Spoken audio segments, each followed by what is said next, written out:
আচ্ছা না না তোমার একটা কথা কইতাম। কিতা কথা কইতে কইলা, তবে বালা কথা কইস, তুই তো আবার বেশি পণ্ডিত। আচ্ছা না না তোমার আমি খেয়াল করে দেখলাম নামাজের মধ্যে তুমি শেষের রাকাতে দুইটা সেজদা সবসময় বেশি দাও, কারণ নাকি তা? আরে বে কলে এটাও জানোস না, তুই না আবার মাদ্রাসাত পড়স? আরে না না তুমি এত কথা না কইয়া তোমার যেটা কইছি আমি এটার উত্তর দাও। শুন, তাইলে নামাজের মধ্যে যদি কোনো ভুল হয় তাহলে সাহু সেজদা দেওয়ান লাগে, এটা লাগি তো আমি সাহু সেজদা দেই। না না নামাজের মধ্যে কি ধরনের ভুল হইলে সাহস সেজদা দেওয়ার লাগে এটা একটু কওসানে শুনি। নামাজের মধ্যে কি কি ভুল হইলে সাহু সেজদা দেওয়ান লাগে এটা আমি সঠিক জানি না, তবে আমার ওযু নষ্ট হয়ে যায়, এটা লাগি আমি সাহু সেজদা দেই। সর্বনাশের কথা বাতাই তা তুমি কিতা কইতাছো? নামাজের মধ্যে যদি ওযু ছুটে যা তাহলে কি সাহস সেজদা দিলে কাম হইব নাকি? ওই তো না করে, এটাও তো একটা ভুল, আর ভুল হইলে সাহু সেজদা দেম, এটাই তো স্বাভাবিক নাকি? না না তোমার যে চুল দাঁড়িয়ে ফাকছে এটা হইতেছে কি বাতাসে ফাকছে, এটার লাগে তুমি উল্টা আল্টা বুঝতাছো। হইছে না তে আমার আর শরম দিস না, এখন সঠিক কথাটা আমরা কয়ে দে, কোন কোন ভুল করলে ওই লোকে সাহু সেজদা দেওয়ান লাগে। তাহলে শুনো না না নামাজের মধ্যে যদি কোনো ওয়াজিব ছুটে যা তাহলে শেষের বৈঠকে তাশাহুদের পরে দুইটা সাহু সেজদা দিতে হয়। সবকিছু তো মোটামুটি বুঝলাম, কিন্তু ওয়াজিব কিতা? ওয়াজিব হইতেছে যদি তুমি মানো তাহলে অনেক সওয়াব পাইবা, আর যদি না মানো তাহলে অনেক গুনাহ হইব।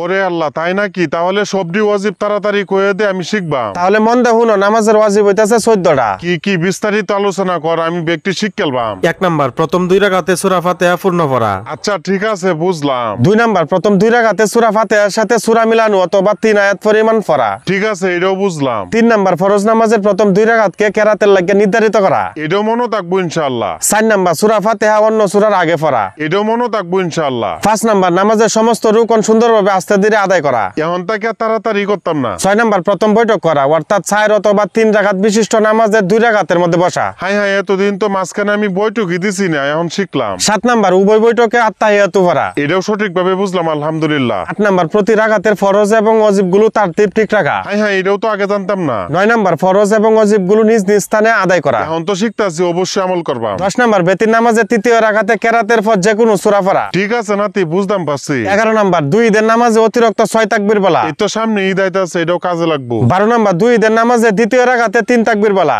এটাও ভালো করে বুঝলাম। 13 নাম্বার ইমামের জন্য জোহর আসর এবং রমজান মাসে বেতির নামাজে কেরাত শব্দ করে পড়া। এটা ইমাম সাহেবরা ভালো করে জানে, তবে আমিও নতুন করে শিখলাম। 14 নাম্বার সালামের মাধ্যমে নামাজ শেষ করা। আলহামদুলিল্লাহ, সবগুলোই সঠিকভাবে জানলাম তোর কাছ থেকে। না না এই 14টা ওয়াজিবের মধ্যে যে কোনো একটা যদি নামাজের মধ্যে ভুলবশত ছুটে যায় তাহলে সাহু সেজদা দেওয়ান লাগে। বুঝলাম। আচ্ছা নাতি, যদি কেউ ইচ্ছাকৃত হবে ওয়াজিব ছাইরা দেয় তাহলে কি হইব? ইচ্ছাকৃতভাবে যদি তুমি ওয়াজিব ছাইরা দাও তাহলে তো তোমার নামাজ হইতো না, নামাজ নষ্ট হয়ে যাবে। এতদিন যে আমি না জানি না বুঝছি আমি ওয়াজিব ছাইরা দিছি, তাতে আমার কি হইব?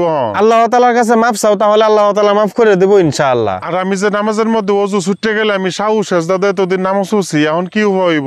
ভুলের জন্য আল্লাহ তাআলার কাছে মাফ চাও, আল্লাহ অনেক দয়ালু, আল্লাহ তাআলা মাফ করে দিব। যাই হোক, তোর মাদ্রাসাত পড়াইতাছি দেখেছ না, তোর কাছ থেকে অনেক কিছু জানতাম, আর যদি না পড়াইতাম তাহলে তো জানতাম না। যাই হোক, আমি দোয়া করি তুই আরো বড় আলেম হ। মিয়া ভাই বুবুরা 2 রাকাত নামাজের কিন্তু অসংখ্য অগণিত মাসালা আছে। প্রত্যেকটি মাসালা কিন্তু আমরা যারা মুসলমান আছি আমরা প্রত্যেকে জানার কিন্তু জরুরি। গাছের গোড়া কাটতে গাছের গোড়ার মধ্যে পানি ঢালা যেমন বুকামি, ঠিক তেমনি ভাবে কিন্তু নামাজের সঠিক হইলেও মাসালা না জানি না নামাজ পড়াটা কিন্তু তেমনি বুকামি। তবে একটা কথা আছে, আমরা যারা হইলোকে নামাজের সঠিক মাসালা জানি না আমরা কিন্তু নামাজ পড়ানো লাগবো, পাশাপাশি হইলোকে নামাজের যে মাসালা আছে এর শিক্ষা চেষ্টা করানো লাগবো। এখন কথা হইতেছে আপনি শিখবেন কিবা, আপনি শিয়ার লাগে কিন্তু আপনার আমার বুঝায় দেওয়া লাগতো না। শিক্ষার কিন্তু অনেক মাধ্যম আছে, আপনি চাইলেই কিন্তু শিখতে পারবেন, কিন্তু আপনি যদি ইচ্ছা শক্তি তাই। আমরা সবার পক্ষ থেকে আল্লাহ তাআলার কাছে এটাই চাও, আল্লাহ তাআলা যেভাবে নামাজ আদায় করলে খুশি হয়, যেভাবে আল্লাহ তাআলার ইবাদত করলে খুশি হয়, ঠিক এইভাবে আদায় যেন করতে আল্লাহ তাআলা যেন আমরা সবাই তৌফিক দান করে না, আমিন। যাই হোক মিয়া ভাই বুবুরা অনেক কথাবার্তা কইছি, কথার মধ্যে যদি কোনো ভুল ত্রুটি হয় তাই অবশ্যই কমা দৃষ্টিতে দেখবেন, কারণ আমি যেহেতু মানুষ আমার ভুল হইতে আর এটা স্বাভাবিক। ভুলটি কমেন্ট বক্সে তুলে ধরুন যে এবং কষ্ট করে ভিডিওটা শেয়ার করে দিন। যাই হোক আল্লাহ তাআলা আপনারা সবাই ভালো রাখুক, সুস্থ রাখুক ও 5 ওয়াক্ত নামাজ আদায় করুন। যে নামাজ আদায় না করলে কিন্তু ফেরেশতারা ডান্ডা মারে টান্ডা করে বলবো, এটা তো আমার সব আপনার যত বড় প্রেসিডেন্টের ফলো হয় না করে।